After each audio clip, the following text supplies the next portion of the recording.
Hello and welcome to Rotted Reviews. Now folks, guess what? I saw a movie. Kind of want to talk about it. It's a good thing I have this YouTube channel here where I talk about movies. But the film I'm talking about is the 2020 movie Relic.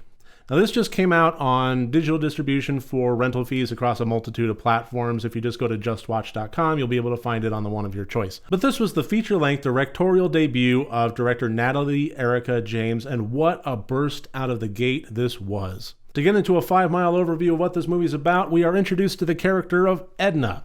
Now, Edna is an elderly woman who vanishes mysteriously, causing her daughter Kay and granddaughter Sam to check in on her and try to find her. Once she pops back up, Edna's absent-mindedness seems to have gotten worse, causing Kay and Sam to try and help in various ways. As the house gets cleaned, characters get reacquainted, and the full scope of the situation slowly gets revealed, what terrors will Sam and Kay find lurking in the shadows? So this is a movie where, well, one of the things I love about horror as a genre, why I'm so drawn to it, and I mean, as a film critic, why I made a YouTube channel specifically devoted to this one little corner of cinema, is it does something extraordinarily well, which is take little fears that we have, common fears that we all have, high-level concept, abstract fears that we have, and then brings them down to a gritty, ground level base. Take, for instance, nightmares. High level concept, nothing to really be scared of, nothing that can really harm us. But at the same time, we are scared of it.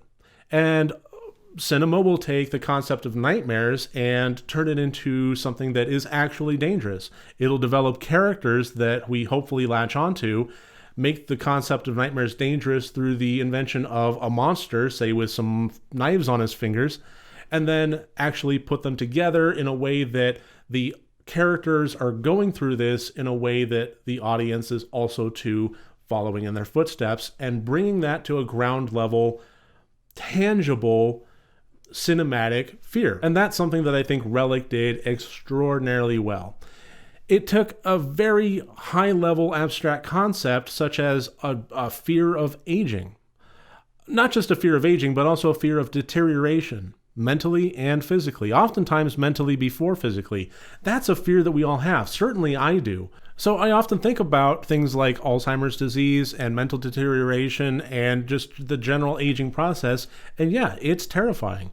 It's a terrifying but also prevalent part of life.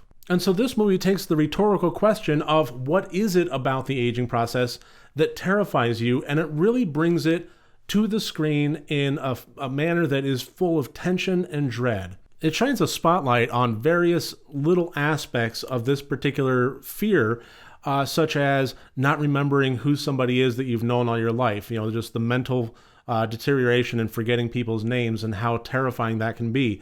The normal part of the aging process of simply being around and people that you've known all your life or grew up with no longer being there with you. There's the inherent loneliness behind that. There's the guilt associated with the things like mental deterioration, and if you're still halfway cognizant, or if you have good moments and bad moments, during those good moments, you have the guilt of knowing how the bad moments are affecting the loved ones around you. It has the things of, we surround ourselves with things and with objects and with stuff, and all of them have memories associated with them, and that provides us with some level of comfort. I have this here. I got this, Kindle a while back, and I got this nice little cover here from a friend of mine as a Christmas present. I remember that. Every time I open this book, I think of her. And it just a million little aspects like that. Tom Servo, memories associated with him. Annabelle, memories associated with him. Blade, same thing. All these things I surround myself with, I have memories associated with them. And those memories provide me comfort. I look back on an object and I see an aspect of my life. I see a person that I was, introduced to. And all of a sudden, what would happen? I mean, if I lost them all in a big fire, that would be tragic. It would be tragic, and I would mourn them, and I would move on with my life and develop new memories. But what would happen if the memories associated with the objects were stripped away, but the objects remained? All of a sudden now, these things that provided me comfort are foreign to me. All of a sudden now I'm surrounded by piles and piles of stuff that, by all accounts, don't belong to me. I don't recognize them. That's terrifying. To always and forever be in a stranger's house, surrounded by strangers' things, and to suddenly have them not just be foreign, but also in some dark way menacing.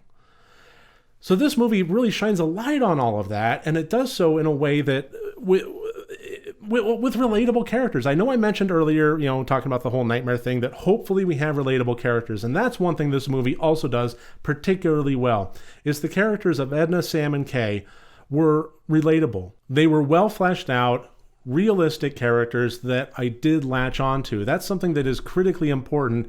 If you don't latch onto and have an emotional investment in the characters, especially the protagonists of a film, then you're basically just watching people do shit on screen. But by having an emotional attachment, you're also following them along in their shoes as they're experiencing this stuff. And you too are also experiencing this through their eyes. It was interesting watching them play off of one another. It was interesting watching them approach the same objective in different manners. They both wanted to help, but in various different ways. Yes, there was some selfishness involved in, but at the same time, somewhat understandably so. At no point was anybody just an outright jackass of a villain in this. Everybody was approaching it from their particular point of view of wanting to help, but also not wanting to upend their lives, and kind of going, stepping from one foot to the other. And it was also interesting seeing how those dynamics shifted. Oftentimes, counter logic shifted, but shifted nonetheless as things got worse. Mobility aids, if your mother needs help getting in and out of bed. No, she's fine with that kind of stuff. She's fit, she's active. I'm not even sure she's ready for a place like this.